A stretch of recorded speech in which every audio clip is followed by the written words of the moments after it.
When Dean Jeffries built this car in 1966, there was no such thing as Hollywood magic. The cars actually had to do what was required. One of the things that, to start with, the car was built with rockets front and rear. They actually exploded, shot charges out of the front end. In fact, the first time they did it, they overdid it and blew half the front of the car off, so they had to do a little rework on it. But the scenes in the episodes where it shows the car firing rockets, they were actually wired up in the car, and the rockets were actually coming out of the car, unlike today where they do them with computers and Hollywood magic and so forth. The gas gun in the center actually did emit a gas. In the nuance of the show, it was a non-lethal green Hornet gas. The rear of the car had several devices which were used to help its stealth, surveillance, and anti-pursuit capabilities. The simplest one were a pair of brooms behind the rear wheels that, when deployed, would sweep away the tire tracks. Another item never seen in the shows. It had dual license plates, another item never seen in the shows.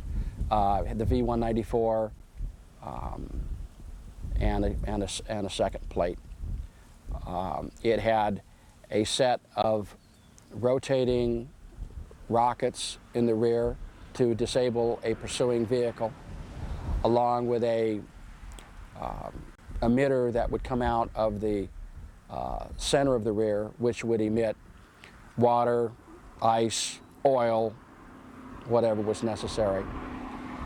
For surveillance uses, in the center of the trunk, there was a scanner that was deployed. It was about the smallest bit of Hollywood magic that was involved with the show. In essence, the center section of the trunk would open up. This would lift up and would fly off, which would enable the Green Hornet to pursue individuals at a distance without physically moving.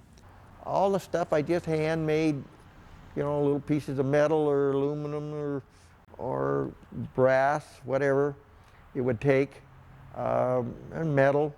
Most all of I just hand formed the metal parts and things like that. There's nothing I went out and bought or anything like that. They're just standard things I had to make and build and stick in there, you know, because it was different. They wanted them completely different. The number one car has two rams in the front, two rams in the rear, and when they come out, they made up two arms that are in the garage floor. Ostensibly, this is where the Black Beauty is stored. It's rolled into the garage. These arms come up from the floor, attached to these rods, and then the garage floor rotates 180 degrees. Because of the way filming was done in the 60s, there are virtually no pictures of the actual inside of the car. The dashboard has a dial phone. It has a scanner, assembly, receiver that would enable the driver, Cato, to follow the scanner that came out of the trunk.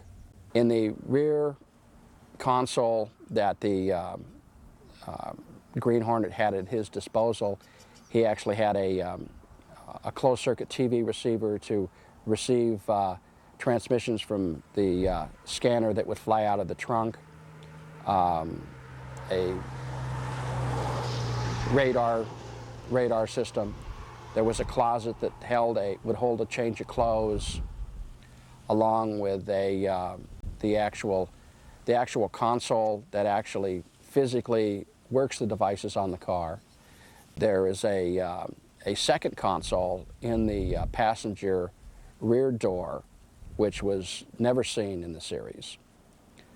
Another device that was you did not see in the series is there were actually gun pockets on each side of the car, up and behind the rear door, which is where the Green Hornet would store the Hornet Sting and the Hornet pistol.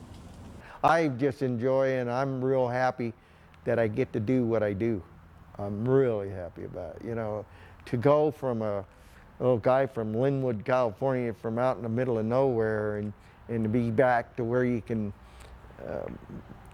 make things and build things and be part of the movie works things, you know. The guys and the people I've run into have been super great, super nice. And it's been a real happy time, you know. I hope it keeps staying.